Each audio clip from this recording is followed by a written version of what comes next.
जानते हैं हिस्ट्री के बारे में, इतिहास के बारे में, और इसमें हम लोग जानते हैं वर्धन वंश के बारे में। जो वर्धन वंश है इसमें भी हम लोग हर्षवर्धन के बारे में जानेंगे, क्योंकि हर्षवर्धन में ही पूरी कहानी छिपी हुई, तो हर्षवर्धन के बारे में जानेंगे।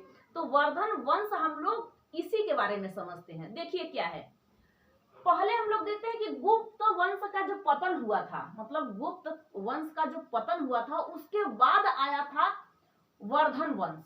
अब वर्धन वंश का जो संस्थापक था पुष्यभूति वर्धन था, या फिर आप कह सकते हो इसे वर्धन या फिर पुष्यभूति वंश कह सकते हो। इसमें हम लोग हर्षवर्धन के विषय में देखेंगे, और ये हर्षवर्धन 606 ईसा पूर्व से लेके 600 मतलब 47 ईसा पूर्व तक चलता है, जब इसकी मृत्यु हर्षवर्धन की हो जाती है। और इसकी मृत्यु भी कौन करता है, इसे मारता कौन है, परास्त कौन करता है हर्षवर्धन को, ये हम लोग समझ लेंगे कि इसको परास्त कौन करता है। पूरा टोटल ये हम लोगों को समझना है इसमें।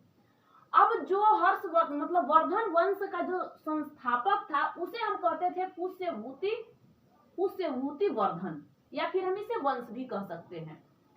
लेकिन इसका सबसे प्रतापी राजा कौन सा था, प्रभाकर था। प्रभाकर वर्धन इसके प्रतापी मतलब राजा था वर्धन वंश का।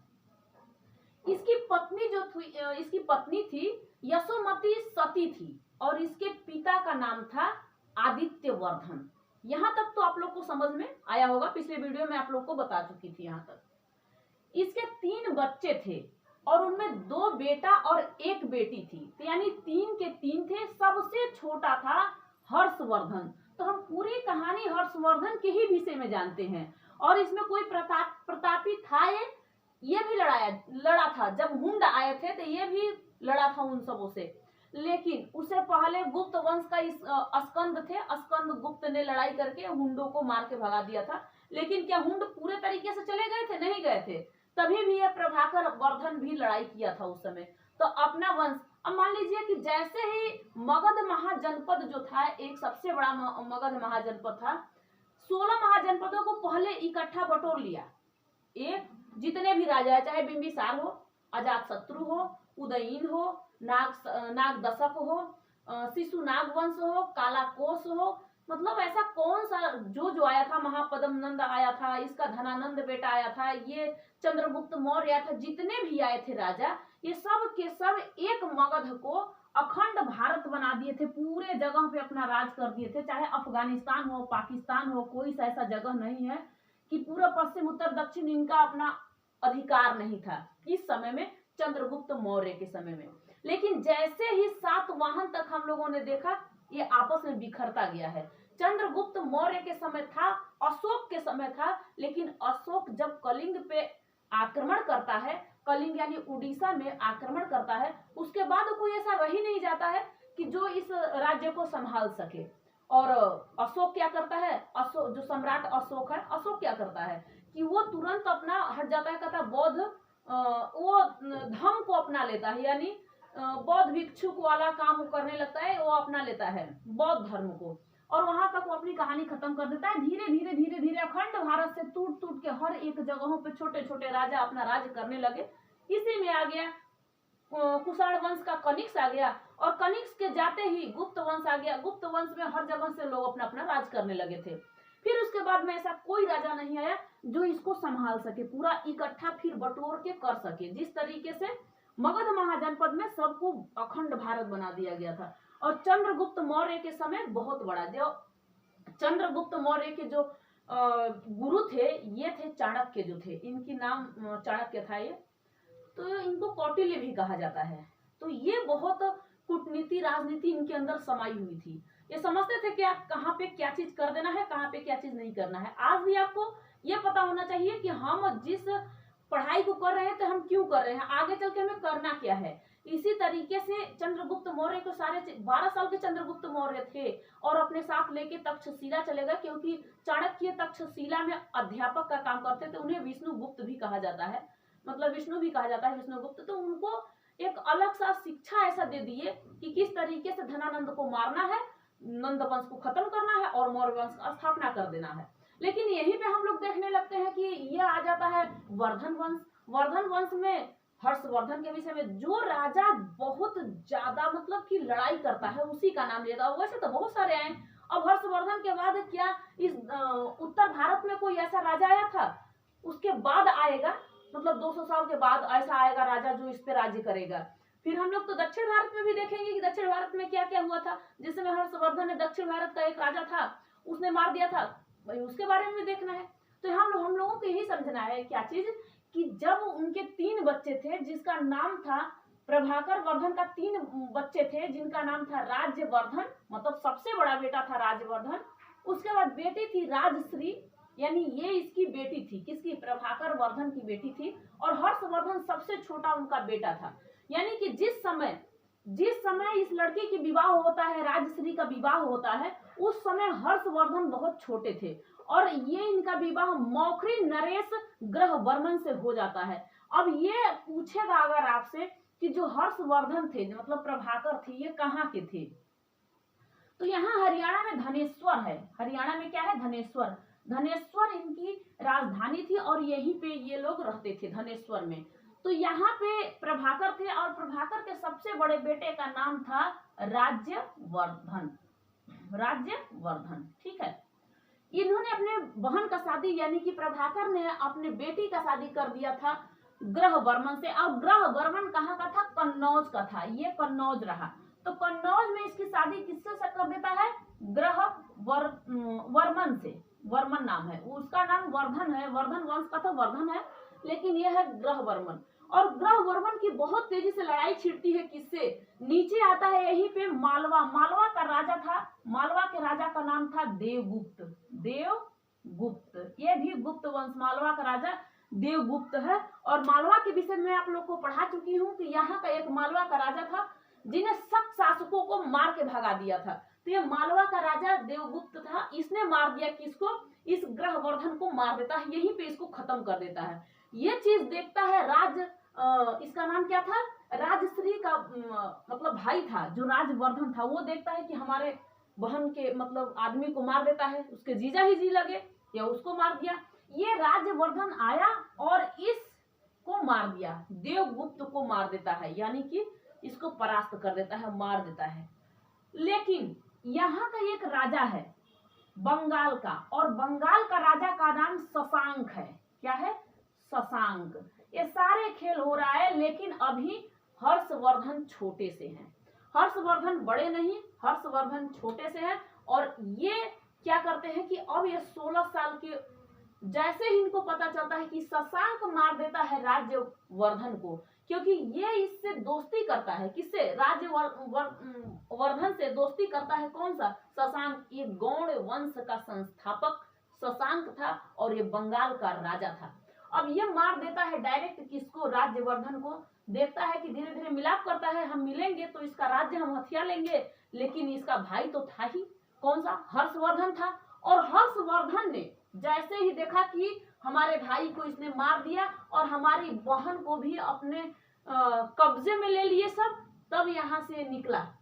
16 साल के उम्र में इसने अपना राज्य संभालना स्टार्ट किया, क्योंकि प्रभाकर भी नहीं रहे और राज्यवर्धन भी, दोनों भाई और बाप और बेटे ये दोनों नहीं रहे। तो वो भाई जो छोटा था हर्षवर्धन, ये डायरेक्ट आया और शशांक को खत्म करता है। कहा जाता है शशांक को खत्म किया है, लेकिन कुछ लोग कहते हैं कि शशांक को उसने नहीं मारा था, लेकिन शशांक को उसने ही मारा था। तो किसने मार दिया? हर्षवर्धन ने शशांक को मार दिया, यहाँ पे उसको खत्म कर दिया। तो ये कहानी एक एक तौर पे चलता रहता है। यहाँ तक तो आपको समझ में आया होगा।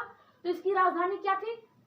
धनेश्वर। बाद में इसकी राजधानी हो जाती है कन्नौज, जहाँ पे उसकी बहन की शादी हुई है। कन्नौज में इसकी राजधानी बना देता है। क्यों बना देता है? क्योंकि अपनी बहन का खोज करता है और अपने बहन को इस राजगद्दी पे ले आके बैठा देता है और अपने वहां का एक, जैसे होता नहीं सेवक या राजदूत या फिर उस राज्य को संभालने वाला, इस तरीके से अपने संभालने लगा। और संभालते संभालते बहुत मतलब इसको एक किताब उताब लिखने का बहुत मन करता था, तो इसने एक किताब भी लिखा था। चीनी यात्री भी आए थे, ये सारे चीजें आपको बता रही हूँ कौन कौन आया था यहाँ पे। तो हर्षवर्धन ने कन्नौज को अपनी राजधानी बना लिया, ठीक है। हर्षवर्धन का दरबारी कवि था जो बाण भट्ट था, इसने क्या लिखा था? हर्ष चरित्र के विषय में। हर्षवर्धन के चरित्र के विषय में लिख दिया। एक कादंबरी, इसने 2 पुस्तक लिखी थी, जो वाण भट्ट थे इन्होंने 2 पुस्तक लिखी थी, ये आपको याद होना चाहिए। और हर्षवर्धन का दरबारी कवि था, पूछा जाएगा तो दरबारी कवि आप इसी को बता सकते हैं कि हर्षवर्धन का दरबारी कवि वाण भट्ट था।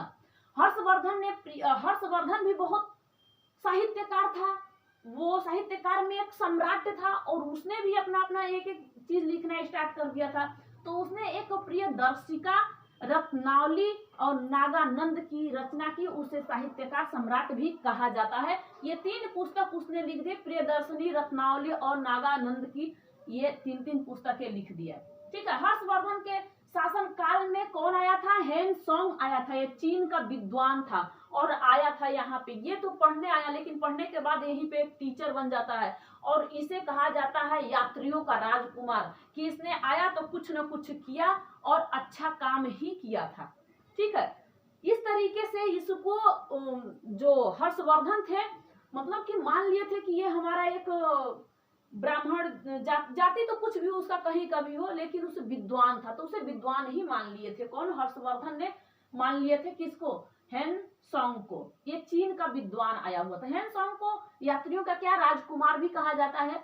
अब देखो, जैसे ही यहाँ तक आप लोगों ने देख लिया, अब हमें देखना है कि 647 ईसा पूर्व में, ईसवी नहीं, ईसवी में, ईसा पूर्व नहीं है, ईसवी है, ध्यान में रहे। ईसा पूर्व बाद में था, उस समय हम लोगों ने देख लिया है, लेकिन ये ईसवी है, मतलब एडी है। एडी ध्यान देना, क्या है? एडी। उस समय हम लोगों ने पढ़ा था, बीसी पढ़ा था, और ये आ जाता है एडी। तो ये क्या है? एडी है, ये बीसी नहीं है, ये एडी है। ठीक है। तो 47 तक हम लोग को देखना है। अब हमें ये देखना है कि जो ये हर्षवर्धन था, इसकी मृत्यु कैसे होती है। दक्षिण भारत में एक नदी बहती है इधर साइड में, इस नदी का नाम है नर्मदा नदी, और नर्मदा नदी के तट पर यह हर्षवर्धन आता है लड़ाई करने। यहाँ के राजा, जो राजा का नाम था पुलकेशिन, पुलकेशिन द्वितीय। इधर का राजा था पुलकेशिन द्वितीय। कौन सा? पुलकेशिन द्वितीय। ध्यान में रहे, बहुत अच्छा है, जो आपको पढ़ने में समझ में आ जाए। ये भी अपने आप बलवान था और हर्षवर्धन भी कहा कि हम भी बलवान हैं, तुमसे क्या थोड़ा सा भी कम है? नहीं है। और हम दोनों क्या करते हैं? लड़ाई करते हैं। अब कन्नौज का राजा अपनी बहन को बनाया था, कन्नौज का राजा, लेकिन था तो यही दरबार में तो ही रहता था, अपने उसी दरबार में रख दिया था अपने बाण भट्ट को कवि, उस बाण भट्ट को कवि रख दिया था, अपने दरबार में रख दिया था। हेनसोंग इसी के शासन काल में, हर्षवर्धन के शासन काल में हेनसोंग आया था, जो चीन का विद्वान था, वो आया था, यहाँ पढ़ने के लिए आया, लेकिन ये पढ़ते पढ़ते आराम से ये यहाँ पे पढ़ाना भी स्टार्ट कर दिया था। तो यहाँ पे नर्मदा नदी है, नर्मदा नदी के पास में आता है कौन सा? इसका नाम है हर्षवर्धन, और हर्षवर्धन आता है लड़ाई करने के लिए पुलकेशिन से। पुलकेशिन द्वितीय ने इसको मार देता है और यहाँ परास्त करके इसको खत्म कर देता है। तो हर्षवर्धन की यहाँ तक वो खत्म हो जाता है, यानी कि अब वो नहीं रहता है। उसके बाद धीरे धीरे फिर बिखरना स्टार्ट होता है भारत। पहले तो इसने बटोर लिया था, मान लीजिए कि यहाँ पे उस धनेश्वर है, और यहाँ पे गुप्त वंश जो देवगुप्त था ये भी तो इसी का हो गया, शशांक भी तो इसी का हो गया, जितना बंगाल का ये, यहाँ पे कन्नौज भी तो इसी का हो गया, सबके सब इसने बटोर लिया था। लेकिन जैसे ही ये खत्म होता है, फिर वैसे ही ये बिखराव स्टार्ट हो जाता है, क्योंकि फिर धीरे धीरे बहुत यात्री यहाँ पे आते हैं, बहुत लोग आते हैं और इस उत्तर भारत में अपना अपना अड्डा जमाने लगते हैं। तो दक्षिण भारत के अभी हम लोगों ने अभी तक नहीं देखा है, हम लोग सिर्फ देखे हैं इसी उत्तर भारत में। और उत्तर भारत में हम लोग हर्षवर्धन के विषय में पूरा टोटल समझ लिए हैं कि हर्षवर्धन ने किस तरीके से उसकी मृत्यु हो जाती है। 647 ईसा पूर्व में इसकी मृत्यु हो जाती है। किसके द्वारा हो जाता है? पुलकेशिन द्वितीय ने नर्मदा नदी के तट पर हर्षवर्धन को परास्त कर देता है और इसकी मृत्यु हो जाती है। हर्षवर्धन को अंतिम हिंदू सम्राट भी कहा जाता है। इसे हिंदू सम्राट कहा जाता है कि हिंदुओं का ये राजा है, सम्राट है, राजा है। इसे इसलिए कहा जाता है क्योंकि इसने बहुत लोगों को, जैसे कहा जाता है कि ये 500 ब्राह्मण को डेली भोजन कराता था, 1000 बौद्ध भिक्षुओं को डेली भोजन कराता था। इसके अंदर इतनी क्षमता था कि वो मतलब ये नेक का काम करता था, लेकिन इसको इतना घमंड हो गया था कि कन्नौज से आके नर्मदा नदी इसके साथ लड़ाई कर लिया और सोचा कि हम यहाँ तक घुस जाएंगे। ठीक है, शशांक को मार दिया, कोई बात नहीं है, शशांक को मारना तुम्हारा हक था, क्योंकि इसने मार दिया तो तुम्हारे भाई राज्यवर्धन को, राज्यवर्धन का भी ठीक है, उसके मतलब देवगुप्त को मार दिया, क्योंकि उसके वो जीजा को मतलब वहनोई को मार दिया था, तो उसको मार दिया तो कोई दिक्कत इसमें नहीं। लेकिन वहीं पे इससे तो कोई उतना मतलब नहीं था, पुलकेशिन द्वितीय से कोई मतलब नहीं था, वहीं पर भी आके यहाँ पे आक्रमण किया और परास्त हो गया। तो इसे क्या कहते हैं, अब ये था ना शशांक, शशांक कहाँ का था, ये इसका वंश क्या था, इसका गौड़ वंश था, ये बंगाल का ये गौड़ वंश था जिसको हर्षवर्धन ने परास्त कर दिया था। कोई यहाँ पे दिक्कत तो नहीं है आप लोगों को, कहीं यहीं से दिक्कत तो नहीं है, बताइए। जैसे ही पूछेगा आपसे कि वर्धन वंश का संस्थापक कौन था, पुष्यभूति था, पुष्यभूति वर्धन या वर्धन वंश भी कहिए, पुष्यभूति ये यहाँ पर का संस्थापक था। लेकिन कोई राजा जब तक कोई विशाल काम न कर दे, मतलब कहीं युद्ध कर न ले, लड़ाई कर न ले, तब तक से उसे हम लोग कुछ कह ही नहीं सकते हैं। इसलिए यहाँ पे प्रभाकर वर्धन जो था, इसका हम नाम इसलिए लेते हैं कि इसने हुंडों से भी लड़ाई किया था। हुंड जब आए थे उस समय स्कंद गुप्त ने लड़ाई किया था और मार के भगा दिया था। उसने जूनागढ़ में ये लिखवा दिया था तक्षशिला पे कि हमने हुंडों को मार के भगा दिया, उसको परास्त कर दिया। लेकिन भगे नहीं थे, कुछ कुछ थे, और ये प्रभाकर भी उससे लड़े थे, ऐसा बात नहीं है। लेकिन जैसे ही इसने वो काम किया और इसके 3-3 बच्चे हुए थे, तीनों बच्चों में से अब ये इसकी बेटी है, बेटी से कहानी स्टार्ट हो जाता है और बेटी की शादी करते हुए कहानी स्टार्ट हो जाता है। भाई मार काट यहीं से स्टार्ट हो जाता है। हर्षवर्धन सिर्फ 16 साल का था जिस समय अपने भाई, उसका तो खत्म हो गया था राज्यवर्धन, और अपने बाप का, अपने भाई का राजगद्दी संभाला था सिर्फ 16 साल के उम्र में। आजकल 16 साल के बच्चे को समझ में नहीं आया कि वो करे क्या। बहुत लोग ऐसे भी होते हैं जो डरते नहीं है, लेकिन बहुत ऐसे भी होते हैं जो डर जाते हैं। तो ये डरा भी नहीं, क्योंकि भाई राजा का बेटा तो राजा ही बनेगा। ठीक है, तो उसने अपना राजा वाला काम कर दिया। तो वर्धन वंश का प्रारंभिक राजधानी अगर पूछेगा, धनेश्वर था। कहाँ पे था प्रथम राजधानी, मतलब प्रारंभिक, तुरंत जो प्रारंभ हुआ था, धनेश्वर था। कहाँ पे था, धनेश्वर था। ठीक है, उसके बाद कहाँ पे बन गया था, उसके बाद कहाँ बना था, कन्नौज में बना दिया था, क्योंकि कन्नौज में अब रहने लगा है, तो कन्नौज उसी का था। भाई बहन को लाके बैठा दिया गद्दी पे, उसके पति के गद्दी पे अपने बहन को, राजश्री को लाके बैठा दिया। जब लाके बैठा दिया तो कन्नौज उसका, उसने देवगुप्त को मार दिया, मालवा उसी का, उसने शशांक को मार दिया, बंगाल उसी का, उसने उसका राज्यवर्धन हरियाणा में था ही। तो सारे के सारे यहाँ तक आप लोग को समझ में आया होगा। हर्षवर्धन यहाँ पे खत्म, मतलब कि ये आपका वर्धन वंश खत्म होता है। इसके बाद हम लोग आगे देखेंगे दक्षिण भारत या तो देख लेंगे, या उत्तर भारत में जो चीनी आए थे उसके बारे में देखेंगे। तब हम नेक्स्ट वीडियो में इसके बाद आप लोग से मिलेंगे। तब तक के लिए जय हिंद, थैंक यू।